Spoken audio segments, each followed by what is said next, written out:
Inter-University Center for Teacher Education, BHU Varanasi, Director, Professor P.M. Singh, gracing the inaugural session for Leadership and Capacity Development Program for College Principals of Northeastern Region, Swami Shyamanandji,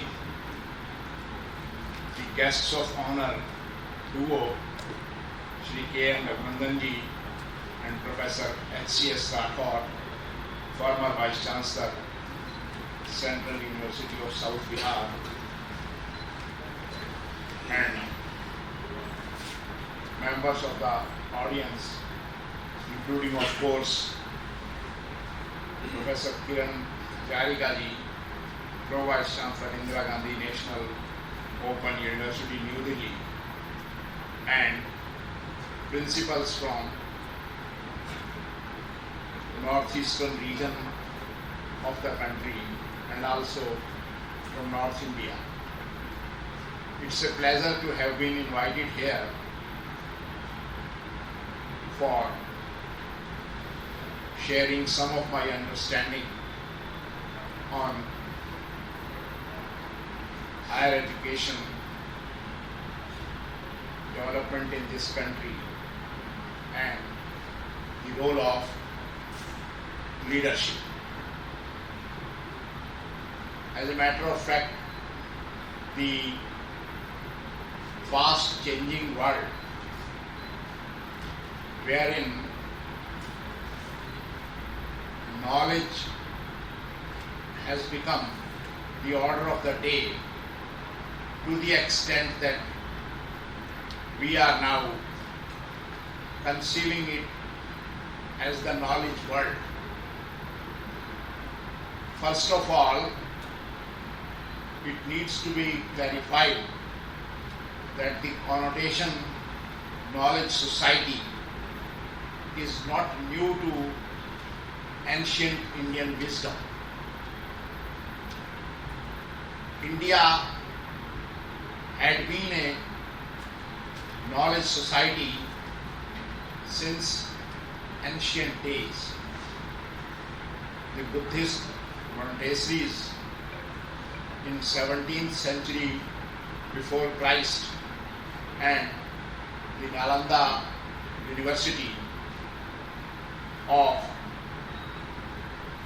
3rd century AD bear testimony to it. It's only now that Western world is recognizing the importance of knowledge as such.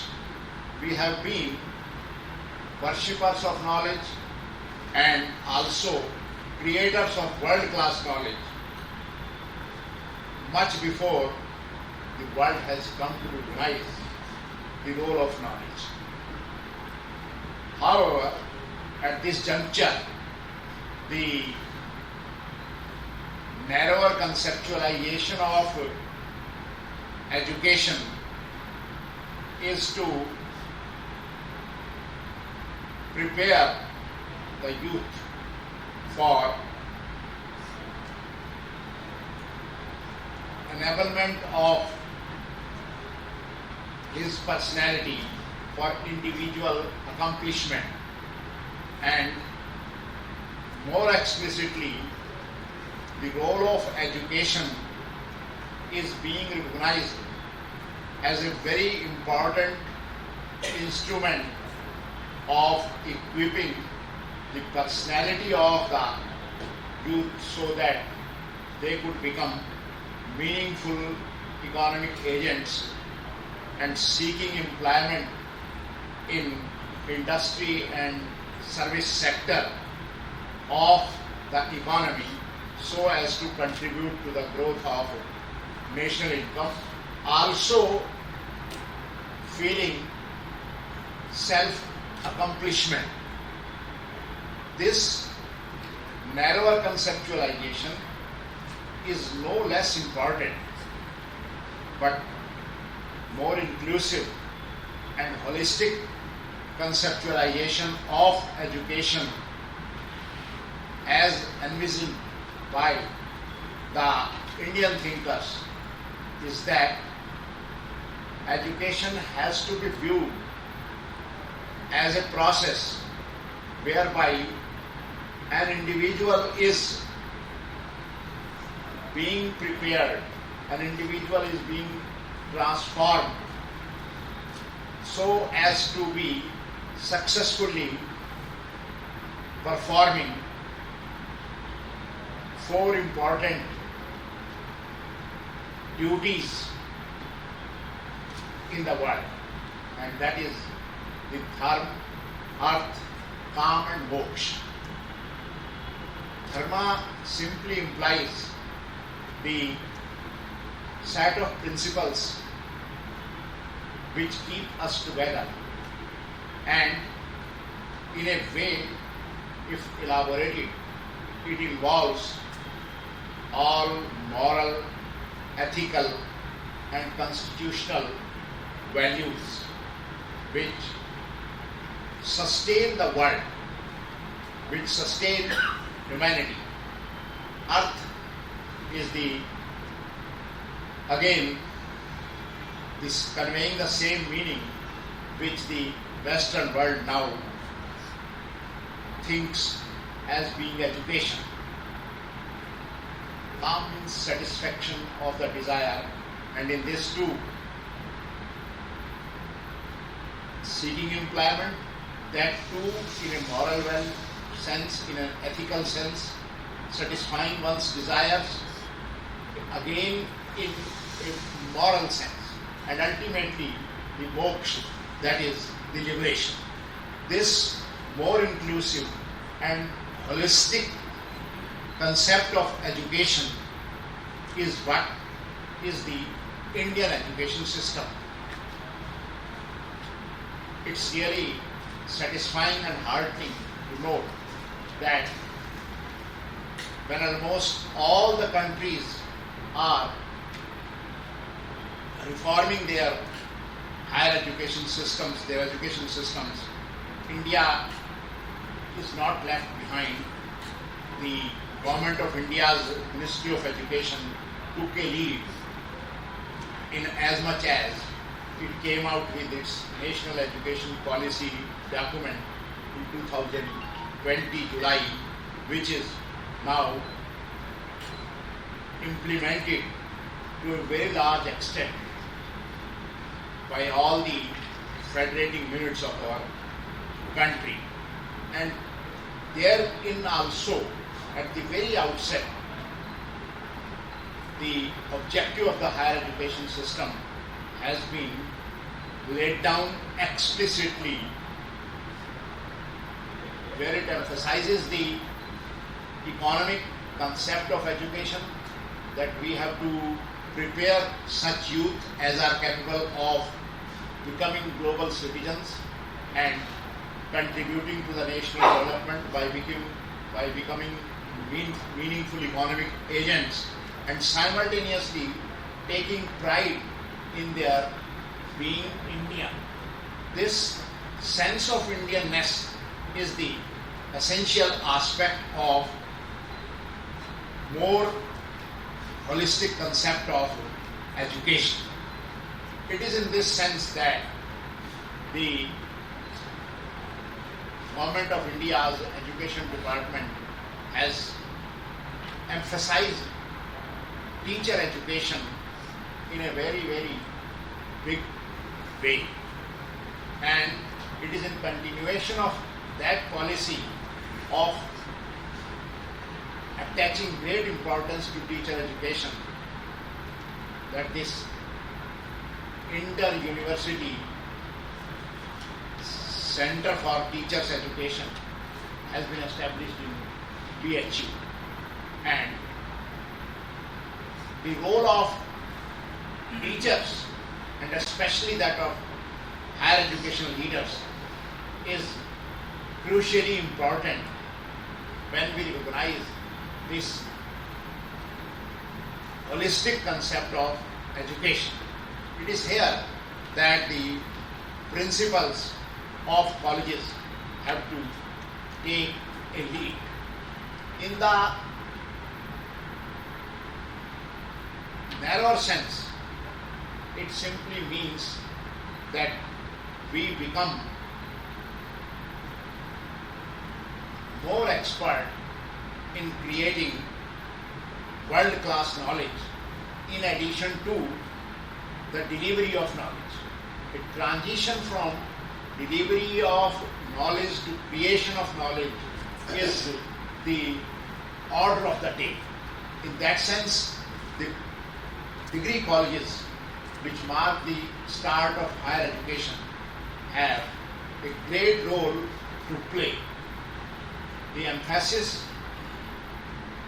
not only on rote learning, but on critical thinking and arousing the inquisitiveness of the pupils, of the students, is highly needed. The principals, therefore, have a very important role, very meaningful role. They have to be visionaries, thinkers, and innovative. Thinking of the future and then strategizing how to achieve the goals of the organization is what is expected of a leader. You will be having full-fledged workshops being conducted by experts in this field. As a layman, I would only emphasize that the new national education policy expects you to be more courageous, more honest, a personality which is characterized by integrity, your capability to take decisions, and your ability to underline the importance of Indian value system. This Indian value system cannot be taught through textbooks. It has to be delivered to the students through the behavior of the leader as well as that of the faculty. So as leaders, it is expected of you to set example from your own behavior. The balance between individual's personality and the relationship of the individual to the family first, society, nation, and humanity at large. This feeling of oneness, which is also known as Ekant Manavad, or finally Vasudhaiva Kutumbakam, are the values which you as principals are expected to spread. I am sure this movement of transforming our education system, and particularly the higher education, will go a long way in making India a self-reliant, Atmanirbhar Bharat, and ultimately acquiring the heights of excellence in world knowledge hierarchy. So it's high time that we come to reform our system. Otherwise, we will definitely be lagging behind. Education, and particularly higher education, is quite crucial to individual, social, and national development. Particularly in the context of India, the responsibility is onerous in as much as we are a young country with a median age of less than 29 years. Our responsibility to reform our higher education system is all the more great, and it's in the fitness of things that the policy planners in this country have risen to the occasion. They have come out with national education policy wherein a finer, broader, more inclusive concept of higher education is being implemented. The responsibility has to be shared by the principals, by the educational leaders. Vidya Bharati Uच्च Shiksha Sansthan, which I am representing here as its National General Secretary, stands for Indian orientation of our higher education system in teaching and research, so as to be able to turning out such students who, in addition to becoming the agents of economic development, are also the agents of real change leading to world peace and solution of the problems confronting this humanity. I wish this program to be a grand success, wherein many experts will be going into details of the various finer aspects of leadership. Thank you very much.